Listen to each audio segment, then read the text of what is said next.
Hello student, मैं सौरभ कोहली आपका हार्दिक स्वागत करता हूं अपने यूट्यूब चैनल में। प्यारे बच्चों, आज हम चर्चा करेंगे क्लास 11th पॉलिटिकल साइंस यानी कि राजनीति विज्ञान के चैप्टर 4 जस्टिस का यानी कि न्याय का। इसके बारे में हम पूरी चर्चा करेंगे। जो भी बच्चा इस चैनल के साथ नया जुड़ा हो वो इस चैनल को सब्सक्राइब कर ले और बेल वाले बटन को जरूर प्रेस कर ले। तो चलिए शुरू करते हैं हम आज का टॉपिक, जस्टिस और न्याय। जस्टिस बच्चों यानी कि न्याय। आज की चर्चा के मुख्य बिंदु हैं न्याय, न्याय का अर्थ, न्याय के 3 सिद्धांत, न्याय के 3 आयाम, न्याय के बारे में जॉन रॉल्स की थ्योरी, न्यायपूर्ण वितरण, मुक्त बाजार बनाम राज्य हस्तक्षेप। इन सब के बारे में आज हम इस पे चर्चा करेंगे। अधिगम उद्देश्य, अधिगम यानी कि लर्निंग ऑब्जेक्टिव्स आपके क्या है। आप सामाजिक न्याय को अर्थ जानने में सक्षम होंगे, आप न्याय के 3 सिद्धांतों को समझने में सक्षम होंगे, रॉल्स का न्याय क्या कहता है या वितरणात्मक न्याय के महत्व को समझ पाएंगे आज की यह कक्षा में। न्याय क्या है बच्चों? पहले न्याय को धर्म के रूप में हम देखते थे। जैसे राजा होता था वो न्याय करता था, पहले कोर्ट्स नहीं होती थी, वही धर्म उसका कहते हैं ना, न्यायप्रिय शासक, शासक ही न्याय करता था, वही धर्म कहलाता था। प्राचीन भारतीय समाज में न्याय धर्म के साथ जुड़ा हुआ था। धर्म को बनाए रखना राजाओं का प्राथमिक कर्तव्य माना जाता था। यह हमारी पुरानी रीत थी। अब न्याय के बारे में बात करें आगे। चीन के दार्शनिक हैं कन्फ्यूशियस। इनका मानना था कि गलत करने वालों को दंडित किया जाए तथा भले लोगों को पुरस्कृत किया जाए, यही न्याय है। ये नीचे इनकी पिक्चर भी ये है मेंशन कन्फ्यूशियस की, चाइनीज फिलोसोफर है ये। आगे देखिए न्याय, प्लेटो। प्लेटो से कोई भी अछूता नहीं है, ऐसा कोई नहीं है जो प्लेटो को कौन नहीं जानता हो। प्लेटो का मानना था कि न्याय पूर्ण समाज में सभी लोगों की भलाई निहित है। प्लेटो का मानना था कि न्यायपूर्ण समाज में सभी लोगों की भलाई निहित है। आगे जर्मन दार्शनिक इमैनुअल कांट। इनके अनुसार हर मनुष्य की गरिमा होती है। अगर सभी व्यक्तियों की गरिमा स्वीकृत है तो उनमें से हर एक का पर्याय यह होगा कि उन्हें अपनी प्रतिभा के विकास और लक्ष्य की पूर्ति के लिए अवसर प्राप्त हों। ये इनका मानना था इमैनुअल कांट का। जस्टिस की बात करें, न्याय की आधुनिक अवधारणा से तात्पर्य है कि मनुष्य होने के नाते हर व्यक्ति का धर्म है कि प्राप्य क्या है कि वो न्याय का पालन करे। 3 प्रिंसिपल्स ऑफ जस्टिस, न्याय के 3 सिद्धांत की बात करें तो न्याय का बच्चों पहला सिद्धांत है समान के साथ समान व्यवहार, समानुपातिक न्याय, विशेष जरूरतों का विशेष ख्याल। क्या क्या ध्यान देना बच्चों? समान के साथ समान व्यवहार, समानुपातिक न्याय और विशेष जरूरतों का विशेष ख्याल। ये 3 है, आप आसानी से याद रख पाएंगे इसे। समान के साथ समान व्यवहार कैसे? Equal people, equal right, equal love. तो बच्चों ये ध्यान रखना है, समान के साथ समान व्यवहार कैसे? इक्वल पीपल, इक्वल राइट, मतलब सभी समान है, पीपल सभी समान लोग हैं, उनके अधिकार समान है और उनसे सभी का मेल जोल लगाव एक समान है। समकक्षों के साथ, समकक्ष मतलब सेम समकक्षों के साथ समान व्यवहार के सिद्धांत का तात्पर्य है कि मनुष्य होने के नाते सभी व्यक्तियों में कुछ समान चारित्रिक विशेषताएं होती हैं, इसलिए सभी लोग समान अधिकार और समान बर्ताव के अधिकारी हैं। इस अवधारणा में यह तथ्य में निहित है कि किसी भी व्यक्ति के साथ वर्ग, जाति, लिंग या किसी अन्य आधार पर भेदभाव नहीं किया जाएगा।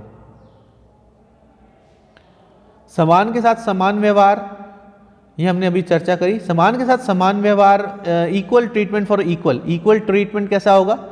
एक ही तराजू के पलड़े पर दोनों बराबर हों, ये नहीं कि एक ज़्यादा एक कम। अमीर को तो छोड़ दो और गरीब को पकड़ लो, जिसके पास धन है उसको तो छोड़ दो और जिसके पास धन नहीं है उसको पकड़ लो, ऐसे कुछ नहीं। न्याय सबके लिए समान होना चाहिए।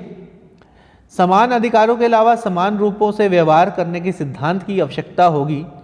साथ ही लोगों को वर्ग, जाति, नस्ल या लिंग के आधार पर भेदभाव ना किया जाए। उन्हें उनके काम और कार्यों के आधार पर आंका जाना चाहिए, ना कि उस समूह के आधार पर जहाँ से वो आते हैं। समूह के आधार पर आंकना बिल्कुल नहीं चाहिए, क्योंकि समूह ये व्यक्तियों ने बनाया है। प्रतिभा हर समूह की हर व्यक्ति के पास है। आप उसकी प्रतिभा देखिए, ना कि उस समूह से देखिए कि वो किस समूह से आया है। समानुपातिक न्याय की बात करें, न्याय का मतलब लोगों को उनके प्रयास के पैमाने और गुणवत्ता के अनुपात में पुरस्कृत करना होगा। मतलब जिस अनुपात में किसी को हम फेवर कर रहे हैं, दूसरे को भी फेवर करना होगा। ऐसा नहीं कि किसी को तो हम पुरस्कृत कर रहे हैं और किसी को उसके अच्छे काम पर हम दुत्कार रहे हैं, ऐसा नहीं होना चाहिए। विशेष जरूरतों का विशेष ख्याल, विशेष जरूरतों का विशेष ख्याल से तात्पर्य है कि हम समाज के लिए कुछ ऐसे सिद्धांतों को मान्यता देते हैं जिससे समाज समग्र रूप से न्यायपूर्ण हो जाए। साथ ही पारिश्रमिक कर्तव्यों का वितरण करते समय लोगों को विशेष जरूरतों का ध्यान रखा जाए।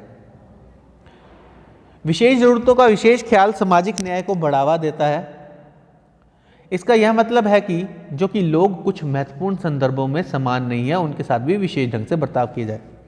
अब जैसे विशेष जरूरतों का विशेष ख्याल, विशेष जरूरतों में देखिए आप, इसमें यह देखिए जैसे कोई बुजुर्ग है, कोई दिव्यांग है, दिव्यांग अलग अलग तरह के होते हैं, तो उनके साथ भी विशेष ख्याल रखना चाहिए। सरकार का उत्तरदायित्व क्या है, अब हम देखें। न्यायपूर्ण समाज की स्थापना के लिए सरकार की यह जिम्मेदारी बन जाती है कि वह न्याय के विभिन्न सिद्धांतों के बीच में समझ स्थापित करें। सामाजिक न्याय को सुनिश्चित करने के लिए यह भी आवश्यक है कानून तथा नीतियां सभी पर समान रूप से लागू हों। इसके लिए आवश्यक है वस्तुओं तथा सेवाओं का समाज में न्यायोचित वितरण हो। यदि समाज में गंभीर सामाजिक व आर्थिक असमानताएं हैं तो वह आवश्यक होगा कि समाज के कुछ प्रमुख संसाधनों का पुनर्वितरण हो। अब न्यायोचित वितरण की बात करी। न्याय के 3 विभिन्न आयाम की बात करें जो महत्वपूर्ण है। विधिक न्याय, कानूनी न्याय, यह न्याय की एक संकीर्ण अवधारणा है जो विधि प्रणाली से संबंध है तथा समाज में विधिक प्रक्रिया के रूप में विद्यमान है। न्यायालय विधि की व्याख्या करता है तथा विवाद में सम्मिलित वादियों के पक्ष विपक्ष सुनने के बाद इस अधिनियमित करता है कि यही न्याय विधि न्यायालय द्वारा प्रशासित न्याय है तथा न्यायाधीश की व्याख्या को न्याय का प्रतीक माना जाता है। इसमें सिंपल भाषा में बोला गया है कि जो न्यायालय द्वारा न्याय दिया गया है, जो न्यायाधीश द्वारा व्याख्या की गई है, वही न्याय का प्रतीक है।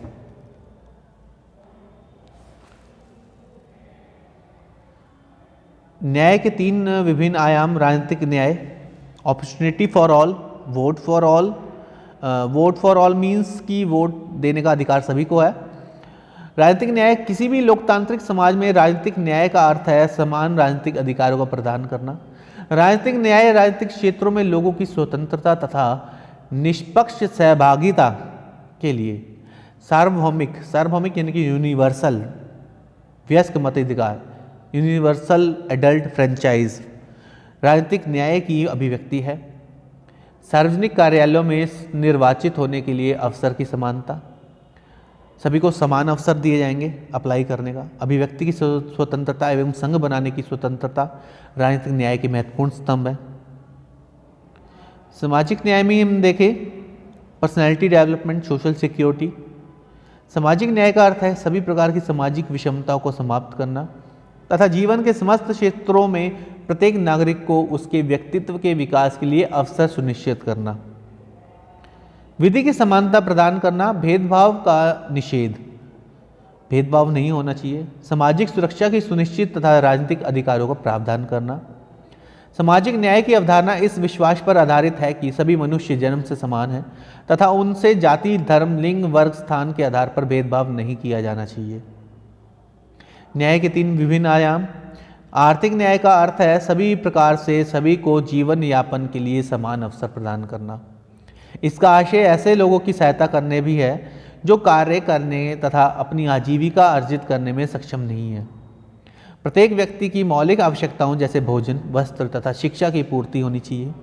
यह समान कार्य के लिए समान वेतन, समान आर्थिक संसाधनों का उचित वितरण आदि प्रावधानों के माध्यम से आजीविका के पर्याप्त साधनों का आश्वासन देता है। Equal pay for equal work. जैसे कोई व्यक्ति काम कर रहा है, जैसे एग्जाम्पल कोई टीचर ही है, कहते हैं कि कोई कॉन्ट्रेक्चुअल टीचर है, कोई परमानेंट टीचर है, तो काम तो सभी सेम कर रहे हैं ना, तो equal pay for equal work होना चाहिए, कोई कम तो नहीं कर रहा। तो ये है न्याय के 3 अभिन्न आयाम जो हमने अभी चर्चा करी। अब जॉन रॉल्स क्या कहते हैं इसके बारे में, ये काफ़ी इंपॉर्टेंट है। जॉन रॉल्स की सामाजिक न्याय के सिद्धांत। जॉन रॉल्स का न्याय सिद्धांत विवरणात्मक न्याय का प्रासंगिक सिद्धांत है। मतलब कि पहला ये ध्यान रखना है, ये विवरण देते हैं, उसका विवरणात्मक है। इनकी पुस्तक थ्योरी ऑफ जस्टिस में अपने न्याय सिद्धांत को प्रतिपादित करते हुए बताया है कि किसी सभ्य समाज में न्याय का सिद्धांत सर्वाधिक महत्वपूर्ण है। मतलब कि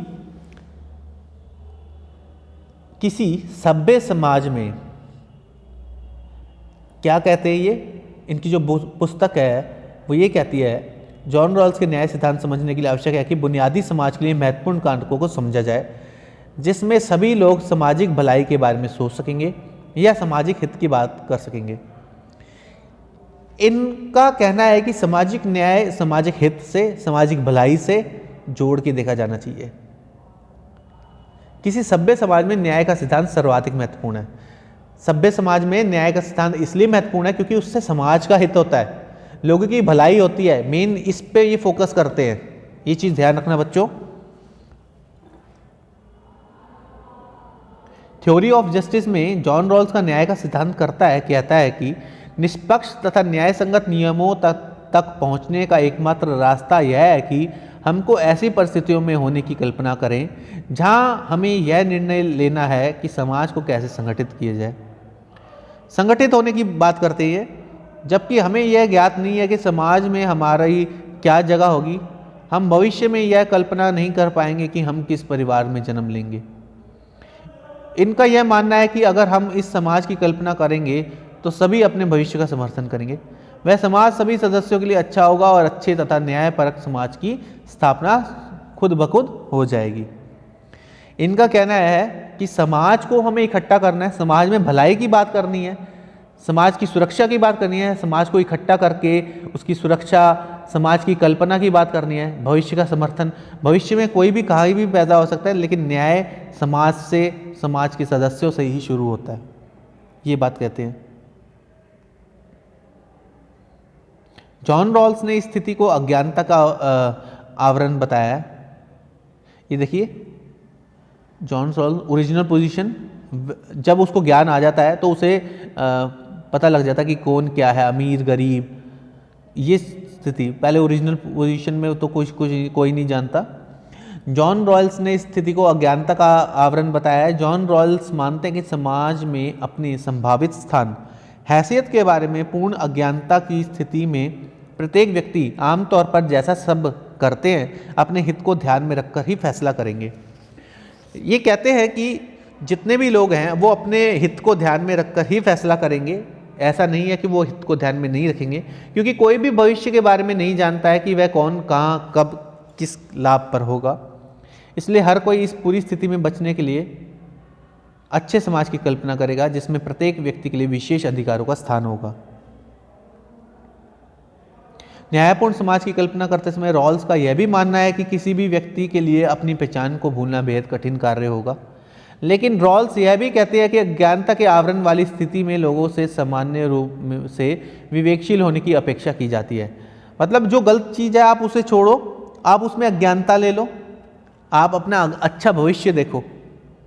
विवेकशील से तात्पर्य यह है कि प्रत्येक व्यक्ति को उसका ज्ञान होगा कि सभी व्यक्तियों के लिए क्या अच्छा है और क्या बुरा। जॉन रॉल्स ये भी कहते हैं कि निर्धारित नीतियों तथा नियमों से संपूर्ण समाज को लाभ पहुंचना चाहिए, ना कि किसी एक खास वर्ग को। सभी वर्ग को लाभ पहुंचना चाहिए। इस निष्पक्ष तथा विवेक सम्मत कार्रवाई का परिणाम होगा एक विवेकशील तथा न्यायपूर्ण समाज की स्थापना। जॉन रॉल्स का न्याय सिद्धांत तार्किक सोच को बढ़ावा देता है। यह फलस्वरूप भेदभाव और असमानता का अंत करता है। यह समाज में सामाजिक न्याय की स्थापना सक्षम हो सकेगी, इस पर बढ़ावा देता है। तो ये सब काफ़ी इजी है, अब समझ में आ गया होगा जॉन रॉल्स का आपको सिद्धांत। अब मुक्त अर्थव्यवस्था बनाम राज्य नियंत्रण अर्थव्यवस्था की बात करें तो स्वतंत्र समाज के समर्थकों का मानना है कि समाज में व्यक्ति को संपत्ति रखने की स्वतंत्रता प्राप्त होनी चाहिए, जो कि पहले थी अब नहीं है।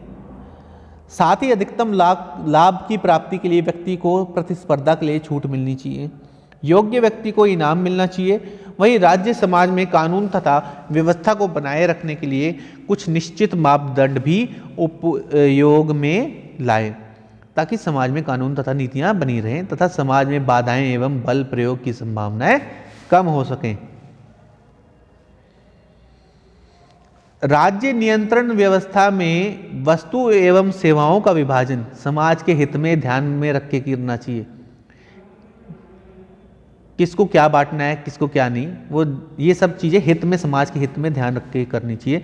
साथ ही आर्थिक लाभ की प्राप्ति के स्थान पर संपूर्ण समाज के कल्याण के हित की बात नियंत्रित अर्थव्यवस्था में की जाती है।